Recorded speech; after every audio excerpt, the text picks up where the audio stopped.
But maybe I can start with a brief introduction in the interest of time. So my name is Brian Tang. I'm the Executive Director of LITE Lab at Hong Kong U. LITE Lab stands for Law, Innovation, Technology, and Entrepreneurship.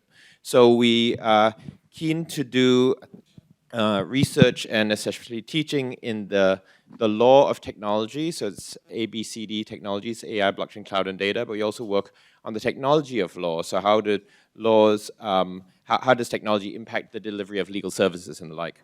So through that work, my background is in capital markets. I used to be an IPO lawyer. From there, when I transitioned from being an investment bank to FinTech, and then RegTech, and then LawTech, capital markets have always been, in my heart of sorts. And I remember during the ICO boom, I had lots of people coming up to me and telling me affirmatively that, under the Howey test, this is not a security. And I would say, well, actually, I'm a US securities lawyer, and my law firm is where the former SEC chair, the SEC chair at the time comes from.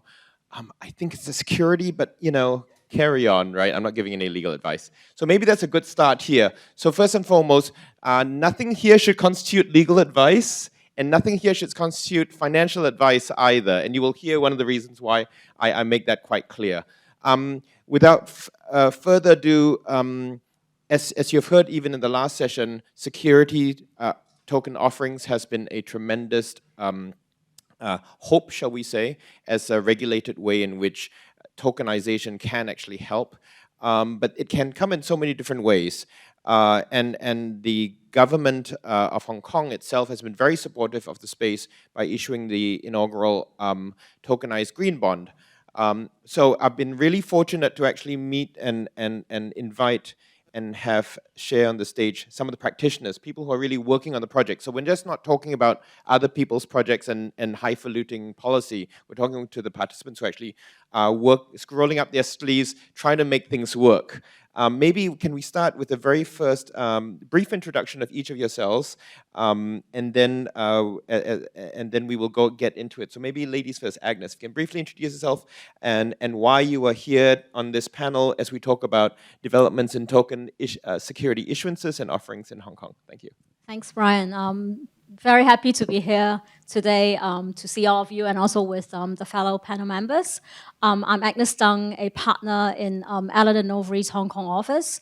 Have been practicing law in the capital market space for some time, mainly working with issuers or underwriters on bond transactions. And I actually represented the Hong Kong government in the inaugural tokenized green bond issuance, and also work with the MA on the recent bond tokenization paper. So we'll be very happy to share with you, the experience and what we are seeing in the market. Thanks so very much, Agnes. Next, Julian. Sure.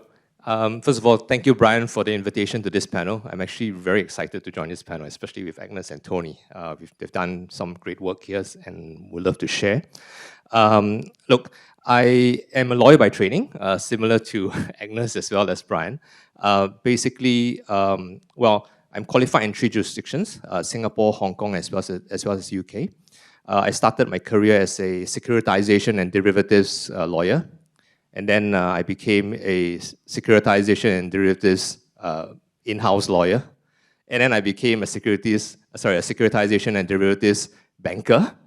And then securitization and derivatives asset manager. And today, I actually lead a technology conglomerate that is actually focused on using AI as well as blockchain to actually improve securitization and derivatives. Now, the funny thing is this, right? So to sum it all up, my wife used to say that, oh, these 2 words sounds like they are commonly used in a construction site. So I think to her, I was probably a construction worker. So that's my introduction. Back to you, Brian. Thank you, Julian. My joke along those lines is when I used to say I'm a securities lawyer to my parents, they think I look after buildings or something or other, right? So over to you, Tony, please. Thanks very much, Brian. And again, really happy to share the floor. My name is Tony Zhang. I'm a vice president at Tykhe Capital Group. As you can see, I'm probably the most junior face on this panel. So I won't brag about my experience, but quick overview of what Tykhe Capital Group is. We are a virtual asset infrastructure group going after that regulated routes in Hong Kong. We have three primary business pillars. One is focused on the security token offerings, and we just launched the very first real estate fund tokenization permitted by Hong Kong SFC in Hong Kong. The second part of it is where we also have a virtual asset trading platform that's undergoing that licensing regime process with the SFC as well. Overall formulating that synergies whereby, first of all, we have STOs that's backed by our asset management arm, really pushing through that product out there, and then gradually, listing those tokenized fund or tokenized securities onto the trading platform to allow for more liquidity. We also, actively connect with, brokers, banks out there. So really looking forward to, how this conversations will unfold. Yeah, thanks. Thank you, Tony. So when he says how the conversation will unfold, it means that when we had the prep call, we were all over the place, right? Because there's so many things that we can discuss. And so you'll have to indulge us as we kind of literally have a discussion here today. But with a couple of prompters, hopefully, that will help set the scene for us. And please, everyone, feel free to chime in and ask questions for each other. Because again, so I first met Agnes because I work on a climate contracting initiative of which she is part of, and when I learned that she actually worked on a green tokenized bond, so I was interested on the green side, but also on the tokenized side. With Tony, I had shared a panel with him in the past, and then with Julian, I think our circles had crossed in different ways, but he was very modest, but he's actually worked on, I think it's Hong Kong's first listed company, STO. Yes. So that's part. So basically, you have the government tokenization offering and issuance and offering. You've got the first STO, and you've got an ongoing transaction on the fund side. I emphasize that aspect. So there are various things that Tony cannot and should not say. And I told him we don't want to get him in trouble, and neither any of us in trouble, right? So maybe to start off, maybe Neo, if you can put on the first slide. I thought I would start with. What is in the public domain. Thanks so much. So that in the public domain, this is the Hong Kong's inaugural green tokenized bond. And the structure, I'm sure you'll hear, we'd love to hear more about that. So there is a white paper that has been published, and how many of you have read the white paper? A few of you, yes. So, so it's really insightful in terms of how a sovereign, in this case Hong Kong, is exploring this space in a way that's meant to be a benchmark, an experiment, a way to encourage the issuances here in Hong Kong. So maybe if you wouldn't mind, Agnes, sharing a little bit of background, the extent that you can, but also laying out some of the flows and key elements of this particular structure. And then later on, we will then go over to Julian, who will speak about it from a private issuance perspective, but also from a public as opposed to permission blockchain. And then we have different aspects of comparison, and Tony can chip in afterwards in relation to his the kind of work that he's working on, but given his background, the perspective of an investor. Why do this? Why go through all this structure? And I laugh because, Julian, when I try to explain to traditional lawyers, and I say, what is tokenization? They say, I tell them, it's securitization, right? So it's, and then they go, right? So with that, maybe over to you, Agnes. Thank you. Sure, thanks. I guess a little bit of background. The whole, I guess the main objective of the government actually doing the transaction is trying to actually test the financial infrastructure as well as the existing Hong Kong legal and regulatory framework, how to actually deploy DLT in the whole life cycle of a bond transaction, from the issuance to the settlement as well as servicing the bond. And if you actually look at the chart on the screen, I mean, you would see actually there are sort of two parts to it, the off-platform as well as the on-platform part. And I think some of the points that which me and Julian would probably go into, I mean, you would probably heard in the market people talking about native versus non-native issuance. And I think from an issuer perspective and from actually the working group perspective, there are actually different options, approaches, and solutions. and depending on who the issuer is and what the parties is trying to achieve, you can actually adopt different approach. And with the Hong Kong pilot transaction, here you have actually still CMU being the central clearing system in the picture. So it's not completely digitally native, but you have the bond being created on the left-hand side of the platform first, and then we go on to the tokenization of the beneficial interest of the bond on the platform. And sometimes, you know, I got question asked, okay, why we still need to actually have the clearing system in the picture when we're talking about a digital bond. And I think one of the considerations was that in this particular pilot, in the payment leg, it involves the minting of cash token by CMU. And it's basically, again, part of the project testing the concept of wholesale central digital bank currency. So that's why in the whole sort of structure, we still have CMU in place. And you have the bond being tokenized on the platform. So once you basically created the bond of the platform in the CMU system, then you move on to the platform where the beneficial interest of the bonds being tokenized, and then it would pass on to the issuer, being the government securities account, and then basically pass on to the settlement bank, as well as the custodian who are holding the digital securities on behalf of their holders. And then on the bottom part of the chart, you have actually see the cash or the payment leg, where first of all, I mean, similar to a traditional bond, the investors would actually pass their subscription money to the custodian, then on to the settlement bank.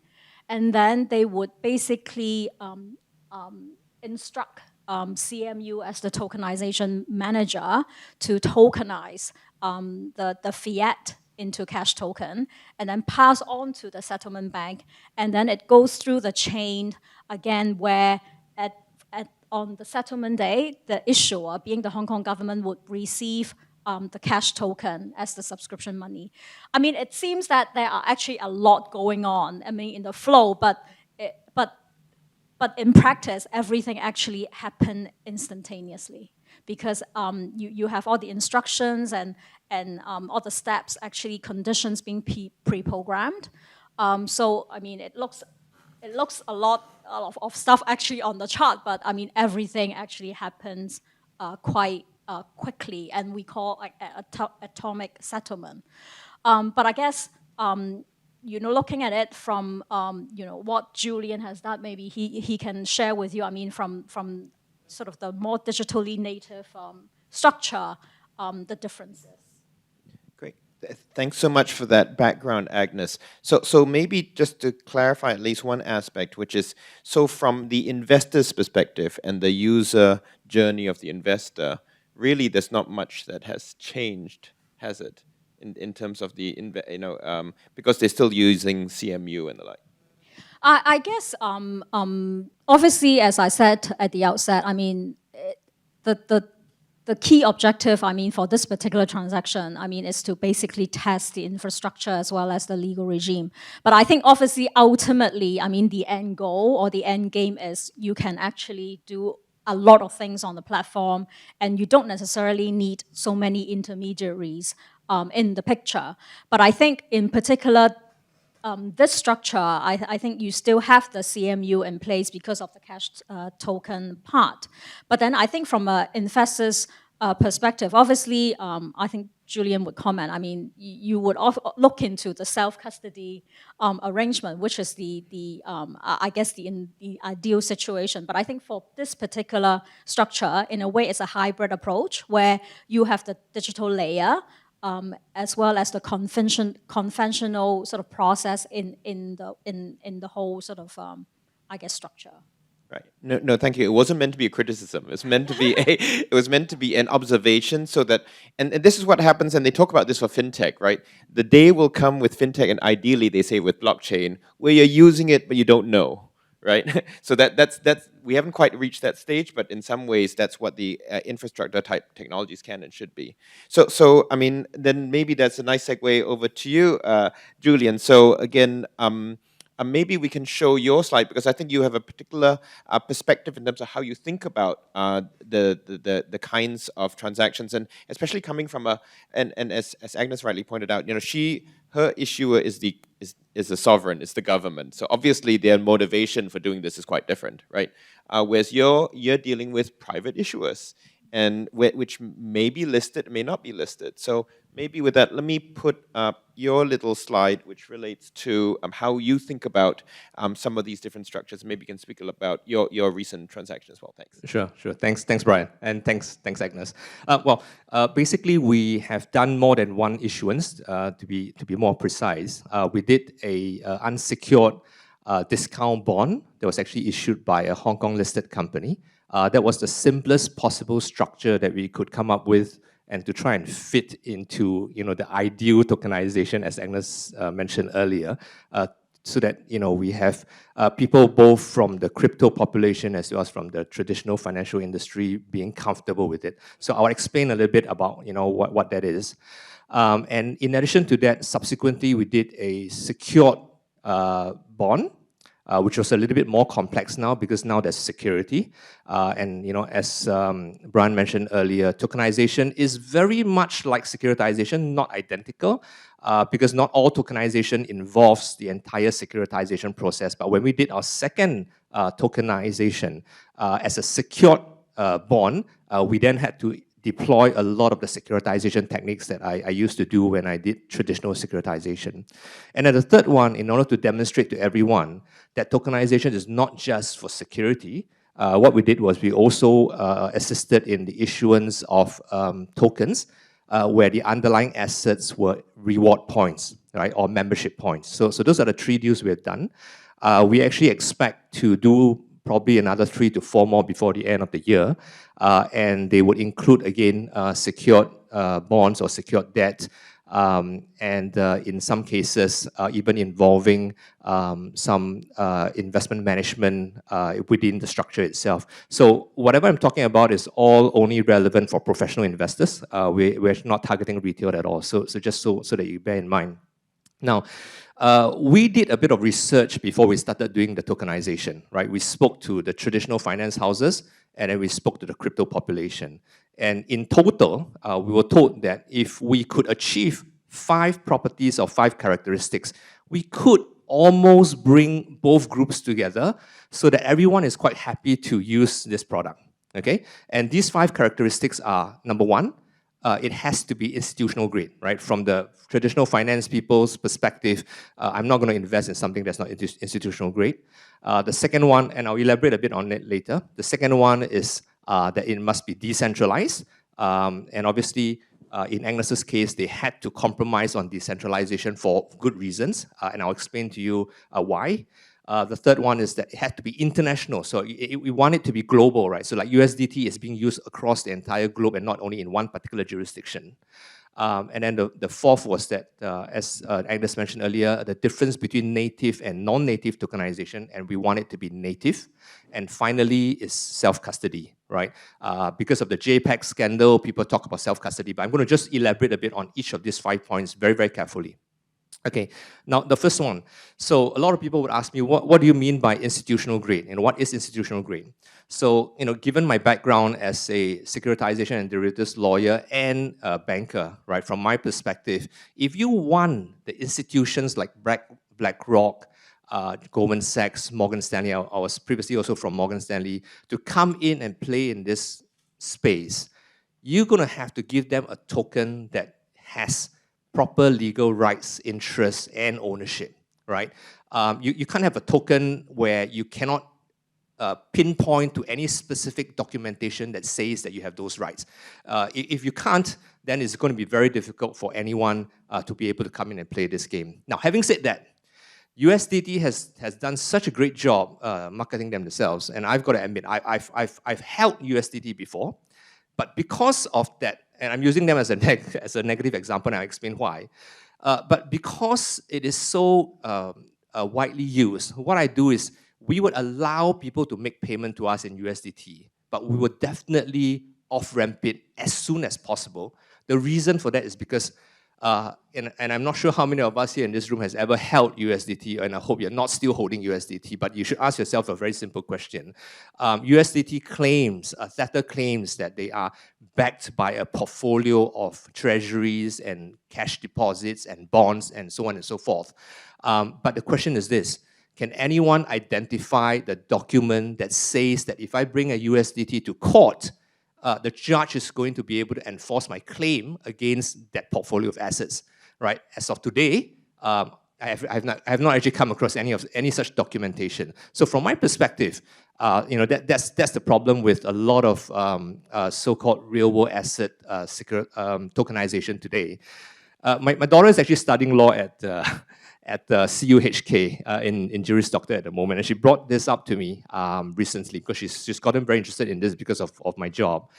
And she found a recent report by the Federal Reserve in the US. And in this report, I'm going to quote exactly what they said, and this is probably directed at USDT. So this is what it says, right? Do the issuers of these digital tokens really explain how they are linked to their real-world counterparts? That's a great area that needs some serious light and further explanation. Obviously, right? I mean, like I said, no institutional investor is going to come into this space unless you can demonstrate where are his legal rights, interests, and ownership, right? Now, it is actually quite easy to achieve this, right? I think, I don't know how many lawyers and law students we have in this room, but so if I were to issue a bond and concurrently issue a token, for example, to you, Brian, the way we can ensure that the tokens also carry the legal rights is I can then enter into an agreement with you, okay? So that the agreement says that as long as you hold those tokens, you can actually claim against the bonds that I've just issued, right? So it's a very simple solution. But what is the problem there? The problem is when Brian sells that token to Agnes, Agnes is not a party to their agreement. So how is Agnes going to enforce those rights?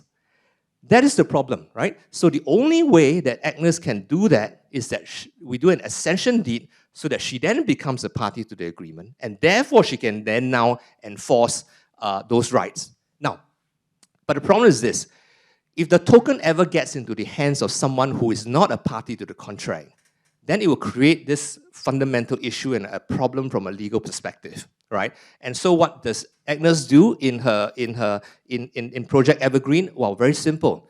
We create a permission blockchain or a private blockchain so that only the people who are party to the agreement can come onto the blockchain, can hold the tokens, and can trade the tokens. That was a solution that was being offered, right? So, but the problem is obviously that's not decentralized, right? That's actually a very centralized solution, which is, like I said, it's not a problem. It's a compromise that has to be made. However, obviously, from Agnes' perspective, from the government's perspective, they are making progress, slowly delivering blockchain as they go on, right? So, Brian, coming back to your point, although right now investors may feel like there's no change, but I think the change has already started, and it just needs time to actually roll it out.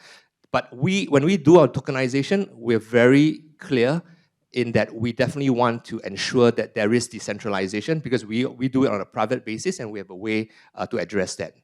Now, in some countries, in order to deal with the problem that I just mentioned, right? So if we want decentralization and we want it to be institutional grade, what do a lot of countries do? Well, enact legislation, right? So in Switzerland, they have new laws. In Germany, they have new laws to say that, oh, look, you don't need to sign the agreement. As long as you hold a token, you will have to be a party to the contract, and therefore you have rights, interests, and ownership to enforce.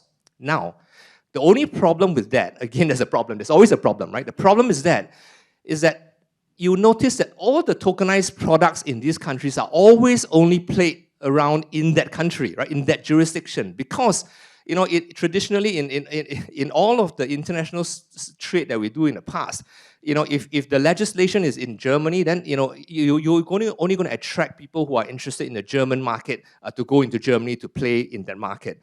So how do we do this properly and make them international, right? And that's the third property that we wanted to achieve, to ensure that the tokens that we issue is also international. And then we come to the fourth point, the difference between a native and a non-native tokenization. So I actually read the HKMA report, and I only just recently realized that Agnes helped write it. I think it was very, very well written. It really demonstrated to everyone in the public, how the government thinks about tokenization. But they made a distinction between native and non-native tokenization. And as far as I understand, I'm going to try and explain it. Agnes, please correct me if I'm wrong. Now, in a native tokenization, the token is supposed to represent, or not represent, the token is actually the legal title to the bonds. So the bonds are printed into the blockchain, right? So when you hold the token, you're holding on to the legal title to the bond. That's actually very important. However, I think in the case of Project Evergreen, again, they had to make a compromise. And what they did was they used a non-native tokenization formula. And what that actually means is that the token is merely a mirror image or an appearance of the ownership that is otherwise legally represented somewhere else. Okay? So what in our normal daily life, what does that mean? So it's kind of like, I always use the Hong Kong share certificate as an example. So if you hold on to a Hong Kong share certificate, you will have your name, you have the number of shares, it's even signed by the chairman or the company secretary, to demonstrate the seriousness of the share certificate. However, if you bring the share certificate to court and you ask the judge to try and enforce it, you're not going to get an enforcement, right? Because the share certificate is merely a representation. The only way the court can enforce your rights to those shares is that he's got to look at the share register, which is the final result of whether or not you actually own those shares. Now, so then obviously this is not going to fly with the crypto population. They're like, then does that mean that my actual ownership is now on a ledger that is not distributed, that's actually separate from the blockchain? So that's another solution we had, or another characteristic that we had to demonstrate or prove that we have in order to bring the two groups together. And then the final point, which I brought up earlier, was the requirement for it to be self-custodizable, especially after the JPEGs scandal, right? A lot of people want to have self-custody today because they don't want to deposit their tokens with a centralized exchange and only have a contractual right to recover it, and only to realize after later that they've actually gone bust, or they've actually run, that you actually cannot get your tokens back. Right? But to be honest, self-custody has two levels, right? There are two layers of self-custody. One is the self-custody of the tokens itself, which is the JPEG scandal. But to be honest, I think the crypto industry also want self-custody of the legal title to the tokenized asset, right? So rather than to have the bonds, for example, in Agnes's case, being held by a central depository, right? That's the traditional bonds market, right? The central depository always hold the legal title, and then the participants to the central depository of, like, for example, in Euroclear's case, the participants will then segregate their assets, proprietary and client's account, deposit the assets into the bonds into the client's account, so that there's a bit of equitable interest, and then the brokers will then have accounts with the participants. And then the ultimate final bondholders will then have an account with the brokers, right? So it's a very long process. And ultimately, and this is held in court before, the only way a bondholder today can take action against the issuer is to join all the various parties in between, so that they can then demonstrate that ultimately, in totality, we have legal title before they can take action on the bond. So that's I think, essentially what we hope that blockchain can really change or disrupt the financial industry. I think Eduardo mentioned earlier about financial innovation. I think this is exactly what he's talking about, and this is exactly what we're trying to do. So I hope that helps. Thanks, Brian. Great. Thank you very much, Julian. As you can tell, Julian's thought a lot about this, right? And again, and there are no right or wrong answers, but it's serving a lot of different stakeholders and their intentions. And part of those, I think, is structuring it around potentially those who are crypto investors, shall we say, so that they buy something that they believe. And sometimes I try to explain again to more traditional lawyers, it's kind of like a bearer bond, right? Whereby by holding this, I actually hold title to it, right? Sorry, we're getting quite legal geeky here, but we're in the law school, so we can do that. But now, last but not least, over to you, Tony. So Tony, again, the non-lawyer on the panel, right? But really coming from it, both with experience in more traditional and then in the crypto kind of investment and virtual asset investment side of things. So maybe, Tony, would love to hear your thoughts on some of what's been discussed, but also in particular from an investor's point of view. Why go through all this structuring, and then what are you trying to achieve with some of your structures? Thanks. Right, thanks, Brian. So I don't have any slides.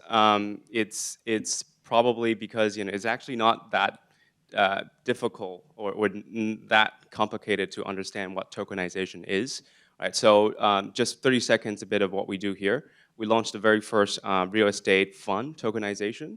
A lot of people talk about real-world asset, or RWA these days, right? Or try to tokenize everything that you can think of, right? So you have IP rights, you have arts, you have whiskeys and all that. But at the end of the day, creating a token is not that difficult, right? Truly is a technical implementation of creating some sort of smart contracts onto a blockchain.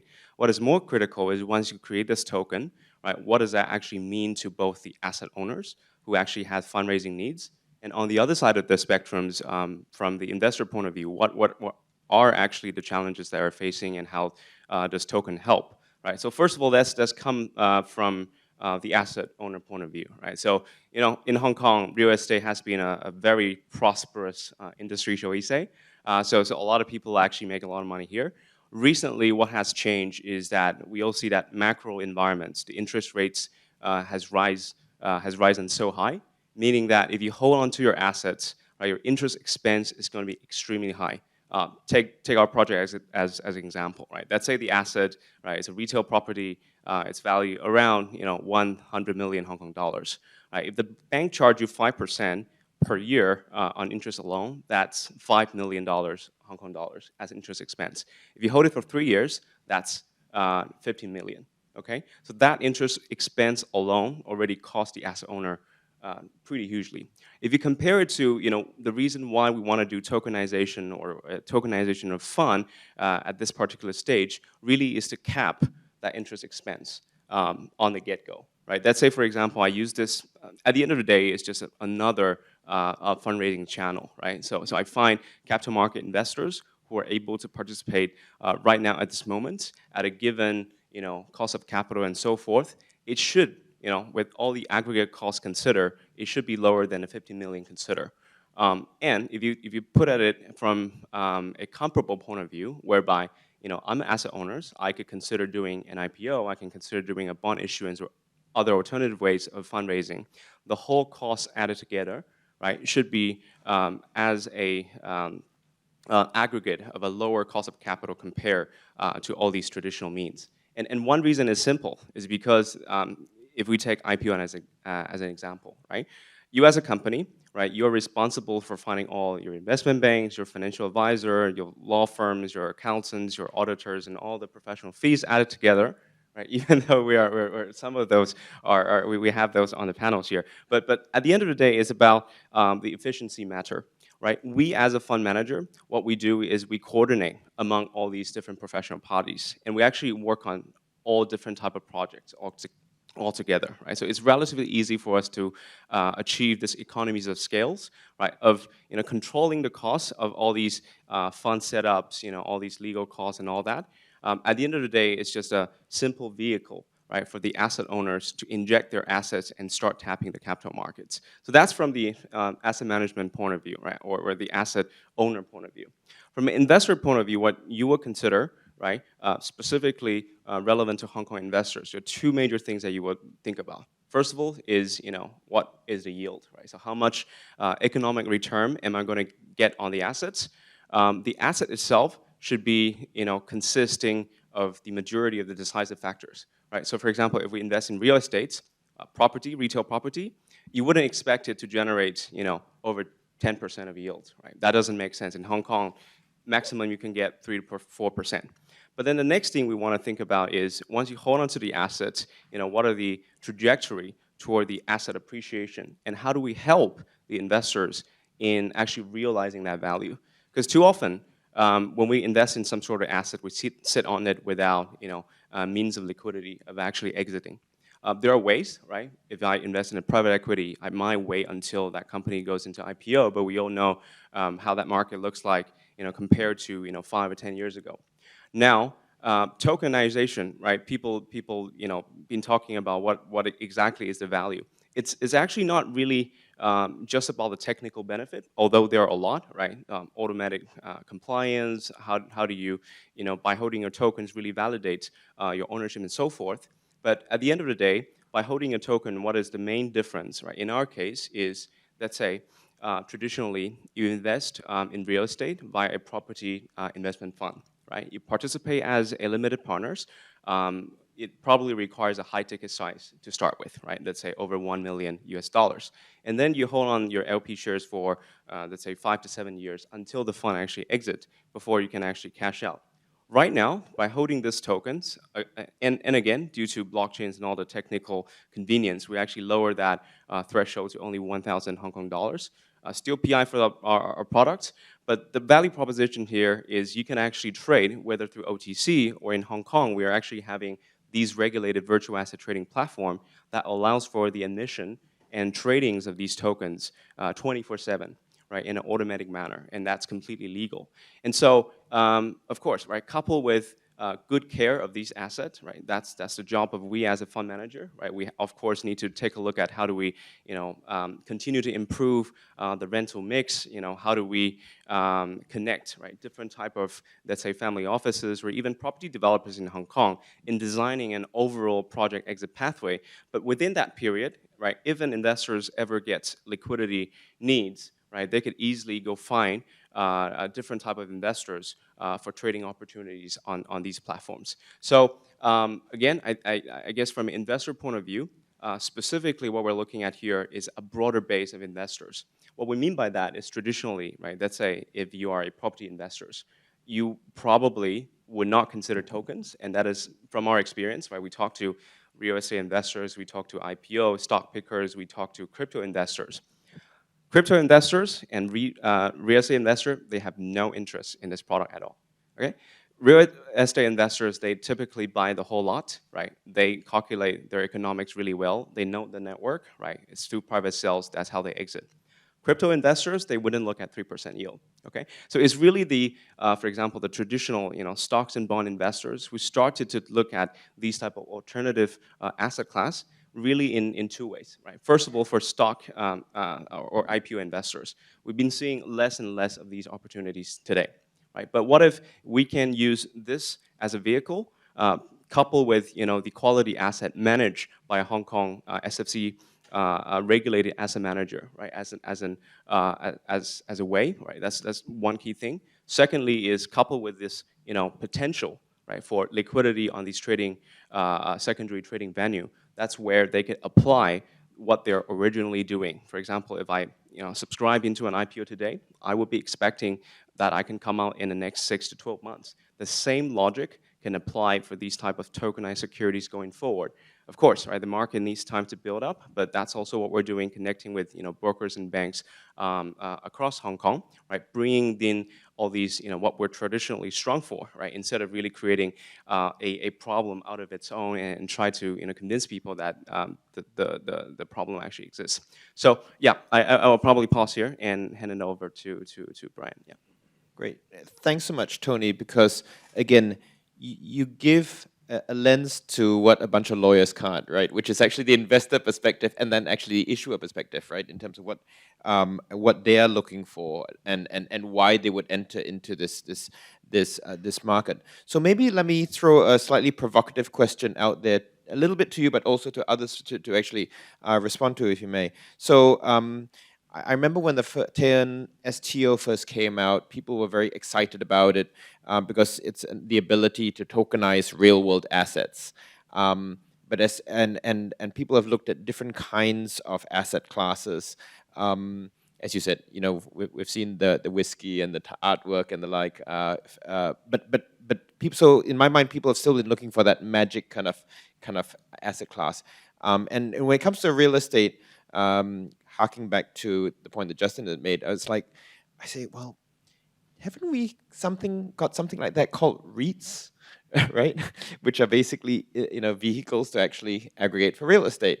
Love to hear your response to that, and also from others in relation to what kinds of asset classes. So you, Julian, said you've got various deals coming through, but I think you're not really doing real-world tokenization. Is that right?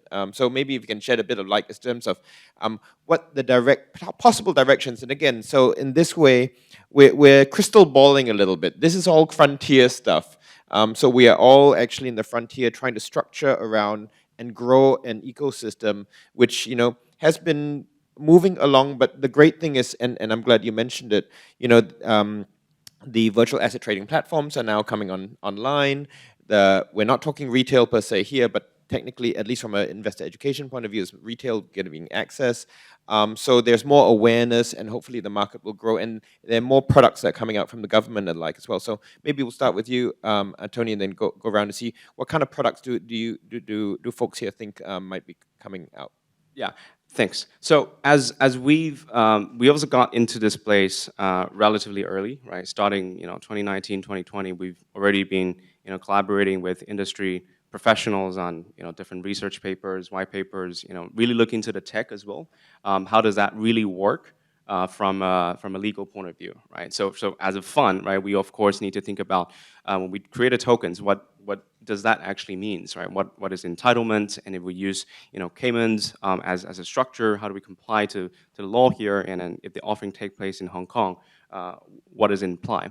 But as we go through this process, what we actually find is, before we try to pinpoint what exactly is the asset class that are the most suitable for tokenization, and then we begin to pivot a little bit, right? It's really about, how do you, as a fund manager for us, right? How do we actually address, certain questions or certain challenges for both the asset owners and the investors? If we could find a balance, if we could find a solution, then it doesn't matter what kind of asset it is. I'll raise one example and hope that kind of brings the perspective. So when people talk about real world asset, right? The reason why this term actually exists or even exists is because we have too many other tokens that are not backed by anything, right? It's out in the air. But if you think about it this way, let's say there's a Tesla, right? It's a real world asset. It has some sort of value. If I tokenize my Tesla, I don't think the audience sitting here would be interested in this token, right? You could easily bought a Tesla elsewhere through the dealerships, and what you would have this question of what exactly does this token add value to my purchase or to my investment.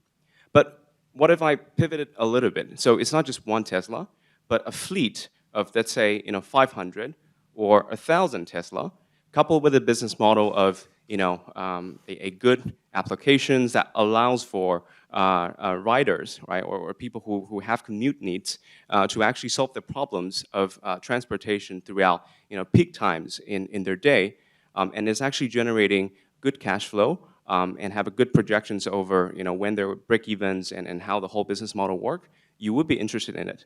Right? So it's not just about what kind of asset class, but also to us, right? There are a couple of criteria that are important, right? First of all, for Hong Kong investors specifically, they love yield, right? So how do we find asset that generate cash flow that is supported with a solid business model that will be sustainable and that actually does not require too much of a operational complexity. Right? If it requires 100 person that are super smart to pay their full attention every day in order to make this business model work, it's probably dangerous. Right? But if the business model is relatively easy, right, it solves certain problem in a society, then that works.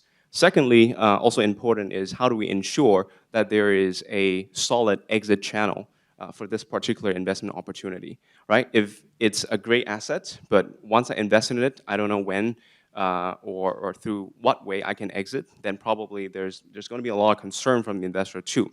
So to sum up, I guess the reason why we start with real estate, right? Part of the reason is, first of all, it does generate stable cash flow. It also offers quite a clear exit channel whereby the property market in itself is liquid enough, whereby my fund could actually exit my fund portfolio 2 to 3 years down the road and actually be responsible for my investors. But also quickly responding to the difference with REITs, I would say again, right? If we try to be, apple to apple kind of comparison, it's probably not so fair, but just point out a couple of things to consider, right? From an investor point of view, if you invest into a REIT, you understand that it's a basket of assets, right? You don't really have any control over what are good assets, what are bad assets. And if you look into those portfolios or those annual reports, some of you might already notice quite a lot of issues, right, in terms of how these performance of the asset.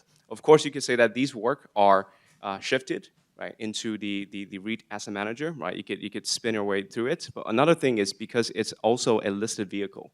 Right, a listed vehicle also comes with high maintenance costs. Right, just think about how much they pay their CEOs, their C-suites, and all the relevant maintenance costs that are associated with these kind of vehicles.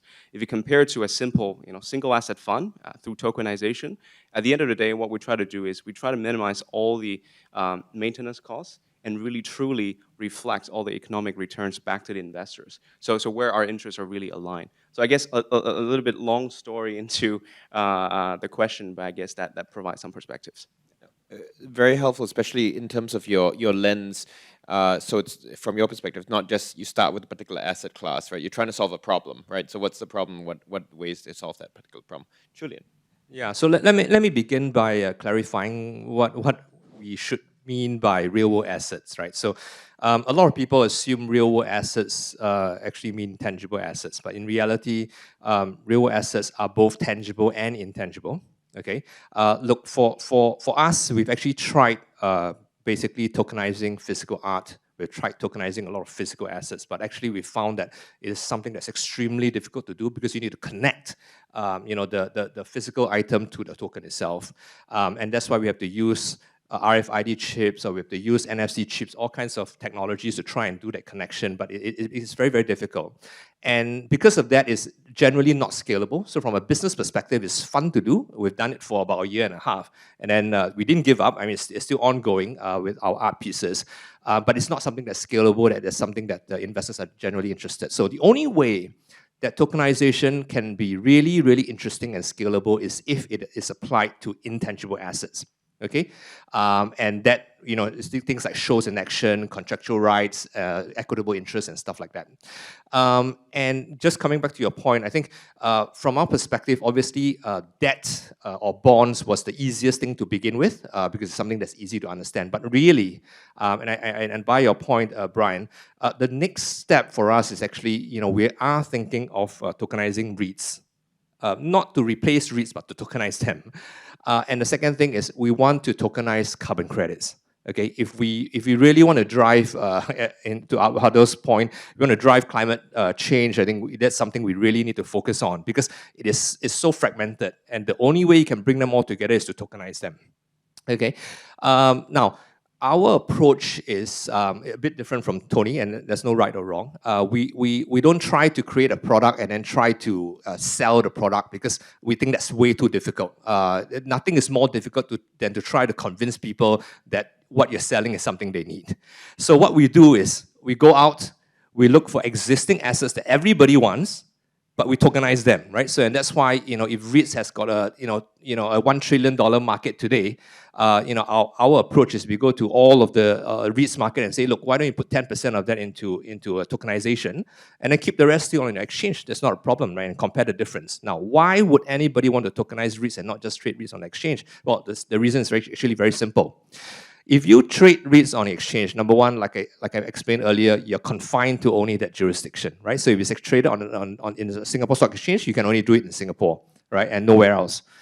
If you tokenize it on a blockchain, these tokenized REITs can be traded all over the world, right, concurrently, and we've tried this, right? The price change on one exchange actually affects the price change on another exchange, right? So it's kind of like a dual listing. You don't even really need to worry about arbitrage because it's automated. It's quite interesting. That's one thing. Number two, on the blockchain, you can trade it 24/7, right? Every day of the week and 24 hours a day, you're trading with people all over the world. That's actually a huge advantage, right? I can't imagine anybody telling me that, oh, that's not something they want. Right? I mean, there's a lot of push trying to ask the Hong Kong Exchange to trade 24 hours, actually, but obviously nobody wants to do that. It's too much work. And of course, thirdly is the transparency And it's both a pro and a con, right? Some people don't like the transparency. I mean, Elon Musk hates the fact that people are tracking, where he travels to.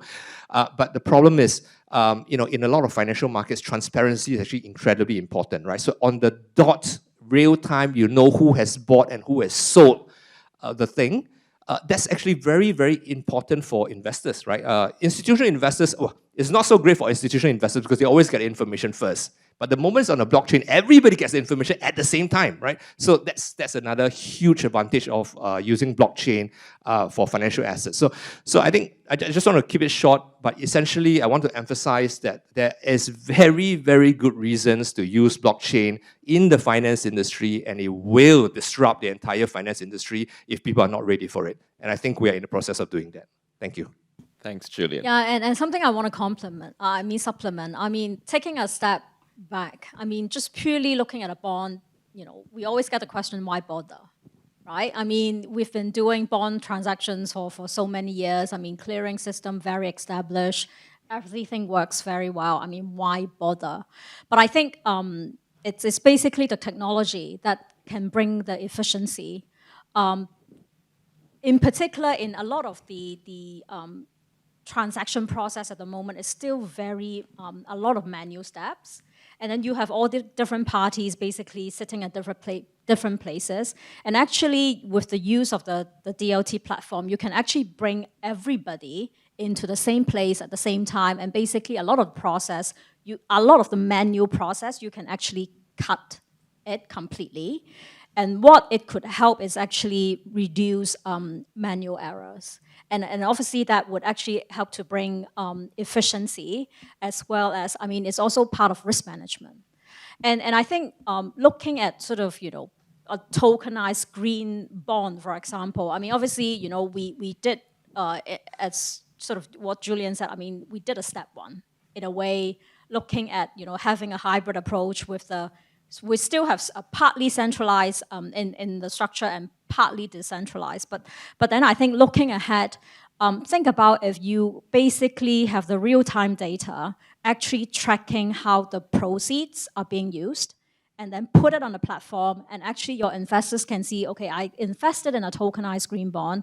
I can actually see on the platform real-time how the proceeds are being allocated, how it's being used, and actually the impact on the environment. I think that would be very, very interesting. Great. No, and again, as you can tell, there's so many facets to this. Whenever each of you talk, I have 3 more questions for each of you, but I have to pause in a sense. So in the interest of time, if I may, I wanted to end the session with what I call kind of two kind of paradigm questions. So the first is a crystal ball, right? So if you if you can read the crystal ball, where do you think the direction of the market will go?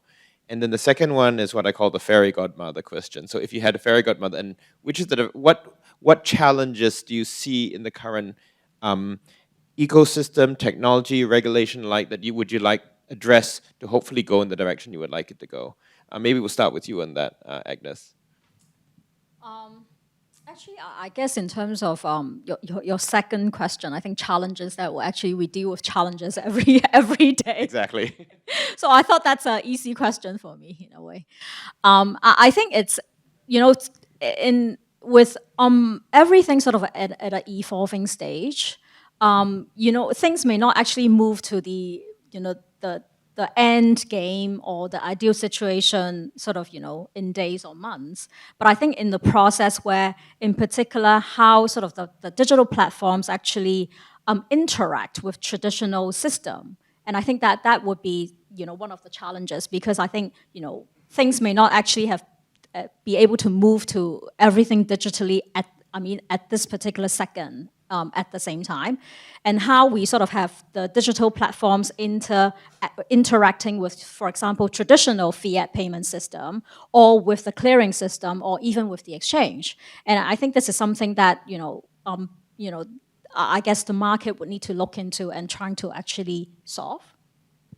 Okay, great. So you think the market is one that has to solve that can't be done from a regulatory point of view? I think it's from an operational as well as from, I think, legal and regulatory perspective. No, that's totally fair. Julian. Right. So from a crystal ball perspective, and I've got my Canadian friend visiting from overseas with us today. He's actually a financial engineering guru. All right, and we discussed this many times. In terms of crystal ball, we think that there will come a day when all financial assets are all tokenized, and people can swap assets, as and when they want to, right? So if, let's say, I'm holding on to 1,000 Tesla shares and tomorrow I want to swap one Tesla share for Apple shares with my friend, I could easily do that, right? Because it's all tokenized, it's all over the world, right? It's global, and this, you could even come to a point where there's no need for money or fiat currency anymore because you're just swapping assets. It's all bartering, basically. So that's kind of like the crystal ball, many years ahead. From a challenge perspective, right? Look, I actually entirely agree with Agnes in the sense when she talks about market, actually what I really think she probably meant is, rather than every single country trying to come up with their own regulations to try and regulate this, which is just going to make it even more fragmented, right? I always tell everyone that, look, 1/3 of the world live in a city or a country that actually applies common law. Okay, including Hong Kong, including Singapore, including the Dubai, right? And if you look at the way international transactions are being done today, right? Whether it's trade finance, whether it's derivatives trading, whether it's what do you call the bonds market, more than 50% of it uses common law, right? The reason is because that's where the entire world is comfortable with. So what I would really like is perhaps for somebody to bring enough cases to court and get the judges to rule and actually expand on contracts law and property law to include the ways tokenization is supposed to work. And then I think we might have something that is workable globally. So that's really interesting because he's in favor of more litigation, right? Yes, but in some ways, that doesn't get settled. This is the important part, right? Because as we know, a lot of litigation gets settled, right? Fantastic. Thanks so much. Last but not least, Tony. Yeah, so I saw 1 minute remaining around 1 minute ago, so let me keep it short. Crystal ball. A little bit like what Julian said earlier, there's definitely a lot of advantages being brought by tokenized asset. I'm a licensed rep from the SFC, but what I mean is I need to be really careful about what I say now. But I really look forward to how a lot of things could be automated on smart contracts, right? Today, the overall security industry still very much operates in a registered basis. So you need some sort of centralization, us like fund managers, banks, brokers, so forth, to keep the whole industry up and running. But there's a lot of efficiencies and just opportunities, right? Simply put, that could be brought by smart contracts.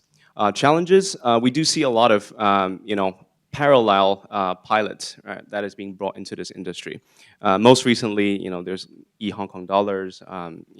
Couple years ago, 1 to 2 years ago, there's ECNY. What I also really look forward to is, how do we bring in even more scenarios to these stable coins or CBDCs, right? So a lot of people think about, payments, right? But in Hong Kong, we challenge this perspectives whereby, we already have Octopus Card, we have, credit cards, we have WeChat Pay and all that. Could this actually be used to some of these tokenized assets as a subscription, redemptions, in overall asset servicing process? Of course, that does require SFC to actually talk to MA and obviously reconcile among Hong Kong and China law. But yeah, that would be my take. Thank you. Thank you. I once chaired a panel where they had the wish similar to yours, which is like, I wish the SSC and M&A would merge together, right? I mean, the same, because in Singapore, in the UK, there is a single regulator which helps. In the US, that's yet another story, right? So with that, thank you also very much. As I said, whenever each of you spoke, I had 3 questions pop in my mind, but I had to just keep it going.